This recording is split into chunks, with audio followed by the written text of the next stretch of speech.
Irak, Erbil'den herkese merhabalar. Bugün yine çok yeni ve çok özel bir video ile birlikteyiz. Bugün çok özel bir yerdeyiz. Bugün Irak Türkmen cephesinin olduğu meclis binasındayız. Çok özel bir yer burası. Burada Aydın Bey ile görüşeceğiz. Aydın Bey, buranın İran Kürdistan bölgesinin Etnik Kökenler Bakanı. Kendisinden randevu aldık ve kendisini de şu an makamında ziyaret edeceğiz. Tabii yanımda yine arkadaşım var. Buradaki etnik kökenlerle alakalı ve Türkmenlerle alakalı bilgilerine başvuracağız. Aydın Bey'le güzel bir röportaj videosu yapacağız. Bu arada şu an Aydın Bey'in buradaki resmi ofisini biraz göstermek istiyorum. Şu an bahçesindeyiz. Bize de bir çay ikram ettiler. Şöyle güzel bir ofisi var bakın. Türkmen cephesinin bayrağı şu an dalgalanıyor. Karşıda yazıyor Irak Türkmen cephesi diye. Şöyle şu an iç kısmındayız. Bir nevi aslında burası şey gibi, konsolosluk gibi duruyor değil mi? Böyle bir hissiyat verdi bana. Burası mesela İran genelindeki Türkmenlerin de aynı zamanda buraya geldikleri zaman misafir olacağı, herhangi bir ihtiyaçları olduğu zaman işte Aydın Bey'in yanına gelip yardım alabileceği bir yani yardımlaşma ofisi gibi de düşünebilirsiniz yani. Yani Erbil Türkmenlerinin burada gelip birbirleriyle fikir alışverişi yaptığı, ondan sonra yani bütün konuları burada hallettiği bir yer burası. Evet. Şu kapıda güvenlikler var aynı şekilde şu an. Abicim merhaba. Nasılsın abi, iyisin? İsim neydi abi senin? Yunus. Yunus. Yunus abi. Türkmen misin abi? Türkmen. Maşallah abi. Maşallah. Biz de Türkiye'den geldik. Aydın Bey'le bir görüşmemiz olacak. Kendisini ziyaret edeceğiz. Türkiye'nin selamlarını getirdik kendisine. Sizlere de aynı şekilde. Teşekkürler, iyi görevler. Buradan Türkiye Cumhuriyeti'ne sevgi ve saygı selamımızı iletmek isterim. Teşekkür ederiz Aydın Bey. Çok sağ olun. Şimdi Aydın Bey, ben biraz sizi tanıyorum ama siz de biraz böyle kendinizi tanıtırsanız çok sevinirim. Buradaki görevleriniz nedir? Türkiye ile alakalı ilişkileriniz nedir? Tabii her şeyden evvel hoş geldiniz, sefalar getirdiniz Erbil'e. Hoş bulduk. Biz Erbil doğumluyuz. 1970 tarihinde. İşte burada 1991 yılından sonra siyasete başladık. İlk önce öğrenci ve gençler birliğiyle başladık. İşte 2002'ye kadar yani 93'ten 2002 tarihine kadar bu 10 yıl içerisinde öğrenci birliği, gençler birliği teşkilatında çalışmaya başladık. Hem de burada yüksek öğrenim yani okulu mezun olduk. Sonradan işte Türkiye'de de 2002 yıldan sonra Master Uluslararası İlişkiler yaptıktan sonra Şam'da yani Suriye başkenti Şam'da Irak Türkmen Cephesi'nin Suriye temsilcisi olarak görev başladık. Ondan sonra da işte Irak Türkmen Cephesi'nin yönetim kurulu, bölge sorumlusu, sonra milletvekili, sonra daha sonra bakanlık devam ediyor. Oluşumlardan sonra bölge bakanı olarak görevimize devam ediyoruz. Şu an burada bölge bakanı olarak görev yapıyorsunuz. Oluşumlardan sonra bölge bakanı olarak oluşumlar yani daha fazla Türkmenler başta olmak üzere Kilden, Siryan, Aşuri ve diğer dini gruplarla ilgili bir bakanlıktır, bir bakandır. Bu yeni istihdas oldu bu 9. kabinede. Bugüne kadar görevimize devam ederek önemli olan eşit bir şekilde, adaletli bir şekilde burada olan çalışmalar yapmaktır. 30 yıl oldu. Bakanlık sürecinde Aydın Bey size böyle önünüze zorluklar falan çıkartılıyor mu burada? Var mı öyle bir şey yaşadığınız bir Yok, zorluklar yoktur. Yani zorluklar yoktur. Zaten çalışma yani bu alan, bu dosya zordur. Yani hem Türkmen dosyası ayrıca yani özel bir durumu var. Türkmenler yani bölgede önemli bir faktördür, önemli bir toplumdur. İşte onun yanında diğer dini gruplar, etnik gruplar, Hristiyanlar, işte Kilden, Siryan, Aşuri dedik yani olar. Onun yanında dini gruplar da vardır. İşte Yezidi, Şebek, Kaykayılar var. Bunları günlük mutabaa etmek, çalışmak, işlerin yapmaktır, hak hukuklarına sahip çıkmaktır, destek vermektir. İşte zor yani zor bir dosyadı. Sadece bir vazifadır. Sadece tabii Türkmenler değil, farklı etnik Evet, grupların da aynı biz şekilde Türkmeniz haklarını burada. koruyorsunuz. Yani Türkmen olduğumuzdan gurur duyuyoruz. Evet. Türkiye Cumhuriyeti de bizim ana vatanımızdır. Her zaman burada olan Iraklı Türkmenler her zaman sahip çıkmış. Evet. Türkmenlerin dışındaki diğer mazlum insanları da desteklemiş. Evet. Türkiye Cumhuriyeti Orta Doğu'nun bölgenin en önemli ülkeleridir. Evet. Her zaman barıştan, diyalogtan, insan haklarından yana olmuş.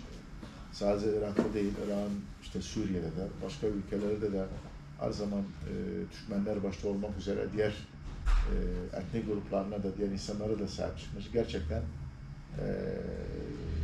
iyi bir ülkedir. Türkiye ne kadar güçlü olursa, Evet. ne kadar kuvvetlenirse Türkmenler de o kadar kuvvetlenir, güçlenir. Mazlum insanlar da güçlenir. O yüzden biz Türkiye ile gurur duyuyoruz. Aydın Bey, burada Türkiye'nin gücünü ne kadar hissediyorsunuz Türkmenler olarak burada mesela genel olarak? Çok yakın. Çok yakın değil mi? Evet, çok yakın. Çok yakın hissediyoruz. Hiçbir zaman bizi yalnız bırakmadı bile. Her zaman bize destek verdi. Zor şartlar altında olduğumuz zamanlarda daha fazla destek vermiş. İşte bizi yalnız bırakmadı. Her zaman bize büyüklük yaptır, abilik yaptır. Evet. Sadece bize değil yani Türkmenlerin dışında diğer vatandaşlara da insanlara da aynı şekilde o desteği sağladı. Yakın olduğunuz siyasette bir şey var mı? Parti böyle size çok destek veren Türkiye'den? Türkiye'de bizim siyasi partilerle hiçbir şeyimiz yok yani Evet. öyle yani öyle mesela destek bizim daha fazla Türkiye Cumhuriyeti devletinle Evet. bütün siyasi partilerle aramız iyi. Evet. Bütün siyasi partiler Türkiye'deki önemli partilerdir. Evet. Ama dediğim gibi yani bizim Türkiye devleti, Türkiye Cumhuriyeti bizim için her şeyin üstündedir. Sanki daha eski zamanlar için söylüyorum, belki 20 yıl, belki 30 yıl öncesinde biraz daha böyle Türkmen kardeşlerimiz burada sanki biraz yalnız kalmış gibiydi. Ama sonrasında biraz daha böyle artık tanınmaya başladı, daha böyle bir korunmaya başladı gibi. Ben şahsen kendimi bileli Türkiye Cumhuriyeti Irak'taki Türkmenlere yakından takip ederim. Yakından destek vermiştir. 91 yıldan sonra, 32 yıl bu aktif siyaset içerisindeyiz. Evet. Irak Türkmenlerini yalnız bırakmadı. Her zaman yanlarında Evet. oldu. İşte diplomasi, siyasi ilişkiler, manevi, lojistik, Evet. işte yardım, eğitim, var. sağlık, işte okullarımıza, eğitimimize, sanatımıza her zaman büyük bir destek sağladı. Türkiye'nin varlığı bizim için yeter. Evet. Yani Türkiye'nin varlığı gerçekten bize büyük bir moral kaynağı oluyor. Bize manevi bir destek veriyor. Geçmişte de yani Tabii.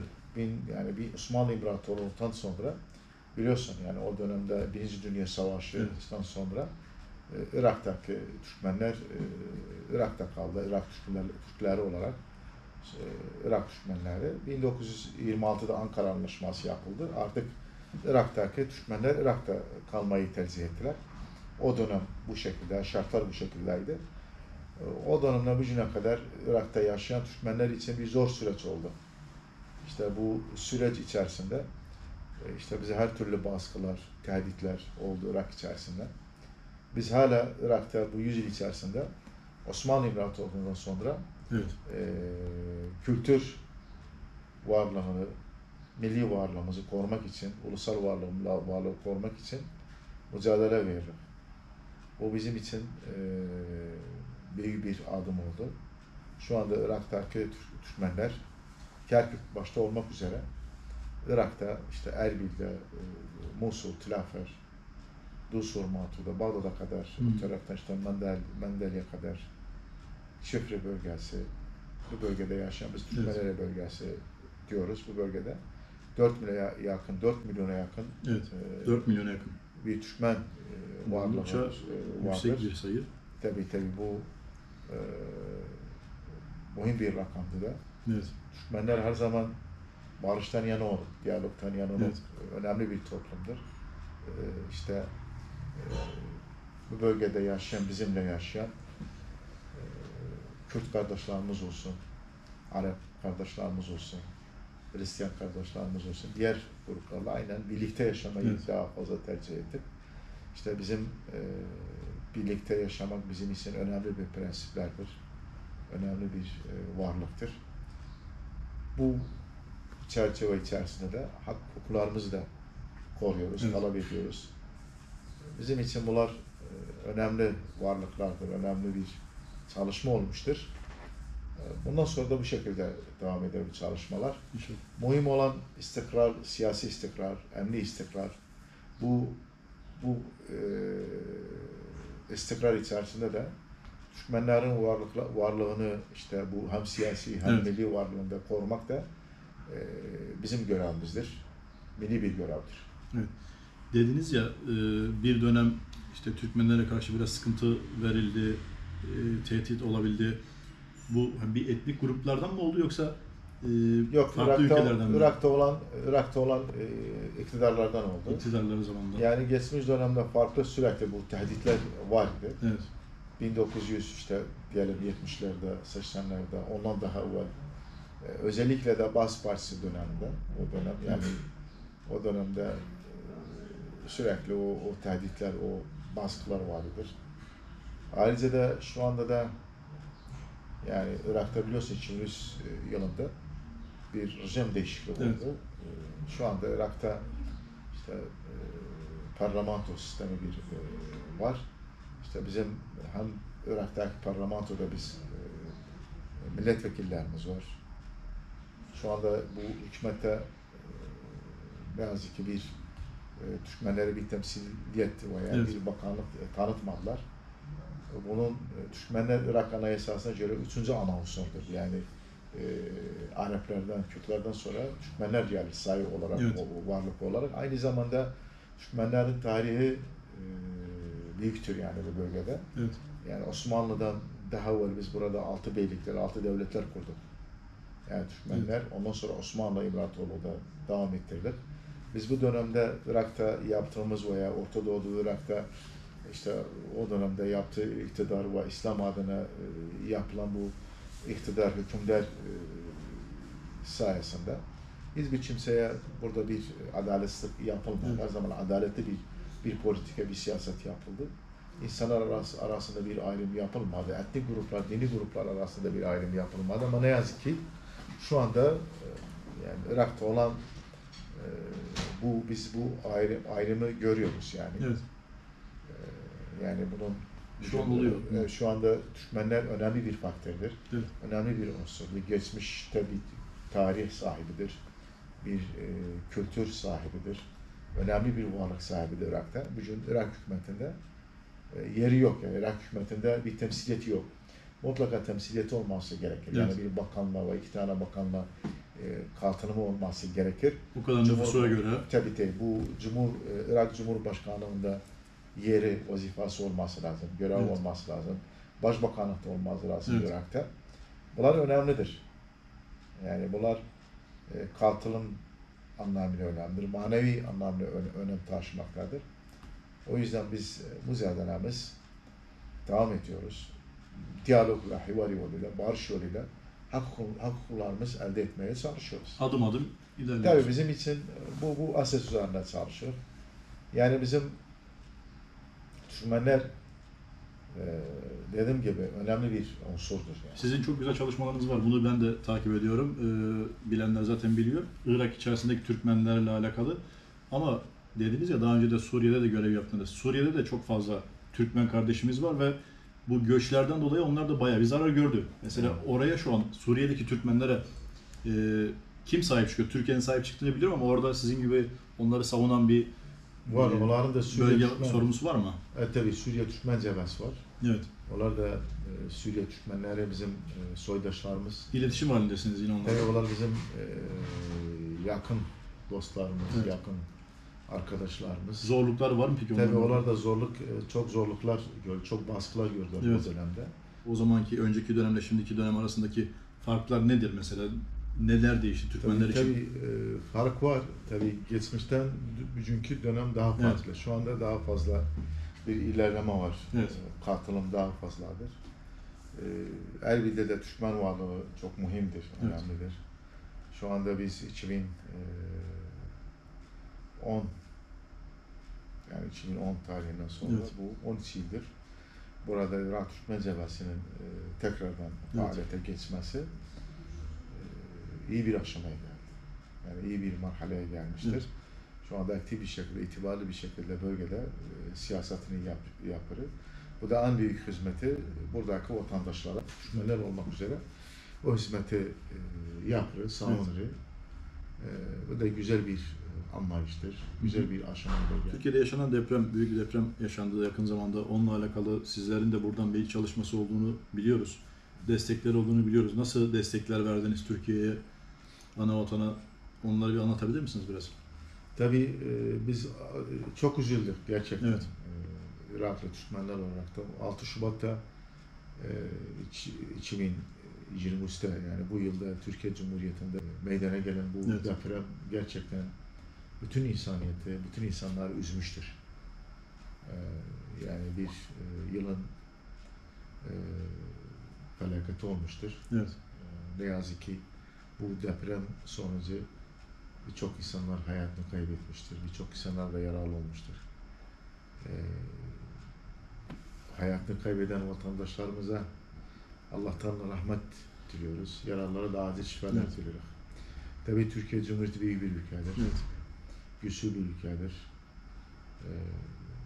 Biz Iraklı Türkmenler her zaman Türkiye yanındayız. Türkiye Cumhuriyeti bize burada olan insanlara büyük bir destek sağlamıştır. Biz Türkiye'ye yardım değil, destek olmak isterdik. Türkiye yanında olmak isterdik. Çünkü Türkiye bizim dostumuz.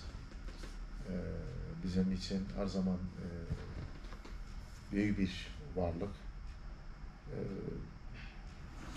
Dosta yardım veya destek verdiği zaman, bir dosttan destek geldiği zaman başka bir anlam taşımaktadır. Evet. O yüzden biz de bu anlamda yola çıktık. İşte bu süre içerisinde, deprem süresi içerisinde 6 defa Türkiye'ye ziyaret yaptık. Evet. Bütün deprem bölgelerini ziyaret ettik. Gerçekten bu manevi bir önem taşımaktadır. İnşallah geçmişte kaldır. Evet. Bu hadiseler, bu olaylar tekrar olamaz. Türkiye büyük bir ülkedir. Depremden sonra hemen 14 Mayıs'ta Türkiye'de seçim yapıldı. Evet. Bu da bir önemli bir aşamaydı, önemli bir çalışmaydı. Gerçekten bu büyük bir bu felaketten sonra 3 aydan sonra seçim yapılması, Türkiye'de olan vatandaşların da hamasatlı bir şekilde seçime katılması büyük bir mesajıydı bütün dünyaya. Türkiye Orta Doğu'da en güzel bir seçim yaptı. Demokrasi için, vatandaşları için, bölge için, Türkiye için bir örnek oldu. Şimdi siz dediniz ya bütün siyasi partilere eşitiz. Fakat Türkiye'deki seçimlerle alakalı ne düşünüyorsunuz? Mesela sizin öngörüleriniz ya da beklentileriniz nedir? Sizin buradaki düşüncelerinizi tam olarak öğrenmek isterim. Nasıl bir düşünceniz var? Beklentileriniz nedir ya da? Yani burada biz Türkmenler olarak dedik, biz Türkiye'de olan bütün partilerle eşit, aynı mesafede. O partiler Türkiye'yi sahip çıkan siyasi partiler. Yani o partilerle, o kuruluşla, teröristle bağlantısı olan biz onlardan bir ilişkimiz yok. Tam tersi tepkimiz var bu siyasi partilere. Biz Türkiye'de olan, Türkiye yanında olan veya Türkiye'nin varlığına sahip çıkan, Türkiye'nin bayrağına, vatanına, toprağına sahip çıkan siyasi partilerle biz her zaman yan yanayız. İlişkilerimiz de iyidir. Bütün siyasi partiler Türkiye'de olan, bu akliyette olan veya bu düşüncede olan siyasi partilerden ilişkilerimiz normaldir. Evet. Bu son dönemde de bölgeyi ziyaret eden Türkiye'de olan siyasi partiler bizi de ziyaret etti. Yani bölgeyi ziyaret eden bizi de ziyaret etti. Bu da güzel bir anlayıştır, manevi bir destektir. O yüzden biz bütün siyasi partilerle ilişkilerimiz aynı mesafededir. Çok güzel. Buradan son olarak Türk halkına, Türk insanına, Türkiye'ye vereceğiniz Mesaj nedir? Tabii biz Türkiye Cumhuriyeti önemli bir ülkedir. Ona sahip çıkmak hepimizin görevidir. Evet. Türkiye Cumhuriyeti'nin dediğim gibi güçlü olması, kuvvetlilanması, Evet. bölgede öne çıkması hepimizin görevidir. Türkiye Cumhuriyeti'ne destek vermek. Çünkü o Türk dünyasının bölgenin liderliğini yapıyor. Mazlum insanlar liderliğini yapıyor. Evet. Yani nerede bir mazlum insan varsa Türkiye Cumhuriyeti ona sahip çıkmış, destek vermiştir. Evet. O yüzden Türkiye Cumhuriyeti'nin başarılı olması hepimizin başarılı olması anlamına gelir. O yüzden 28 Mayıs'ta yapılacak ikinci tur Cumhurbaşkanlığı seçimi şimdiden Türkiye için hayırlı olur. Bu bir demokrasidir. Türkiye'nin demokrasisi başarılı olur. Türkiye'nin halkı başarılı olur, vatandaşları başarılı, Türkiye Cumhuriyeti başarılı olur. O yüzden biz gönlümüz, kalbimiz Türkiye'yledir. Her zaman, her yerde. O dediğim gibi Türkiye'nin Cumhuriyeti, Irak Türkmenlerin ana vatanıdır. Ayrıca da mazlum insanların da ana vatanıdır. Her zaman Türkiye'nin dışında olan kalan Türkmenlere, mazlum insanlara, diğer etnik gruplarına eşit bir şekilde Türkiye Cumhuriyeti zor şartlı olan bu insanlara destek vermiştir. Çok teşekkür ederim. Değerli Çok sağ vaktinizi bize ayırdınız. Allah Çok razı sağ olun. olsun. Çok sağ olun. Teşekkürler. Memnun olduk. Çok sağ olun. Azizim. Çok sağ olun. Sayın Bakanımla güzel bir sohbet gerçekleştirdik. Çok teşekkür Çok ederiz. hoş Sayın geldiniz. Bakanım. Safalar getirdiniz. Teşekkür ederiz. Çok sağ Çok olun. memnun olduk. Bayrağımız da böyle. Türkmen Cephesi bayrağımız. Evet, tabii bu Türkmen cephesinin bayrağıdır. Bu da Türkmeneli Türkmeneli. bayrağıdır. Irak Türkmenlerin bayrağıdır. Evet. Bayrak Türkiye öyle. Cumhuriyeti, Evet. Kuzey Kıbrıs Türk Cumhuriyeti, Kuzey Kıbrıs, Türkmeneli Türkmeneli, bayrağı, Azerbaycan Azerbaycan, bayrağı, Suriye Türkmenleri bayrağı, Suriye Türkmenleri, evet. Türk Orayı- Islahi, Türk Ocakları Çok bayrağı. Anladım. Teşekkürler.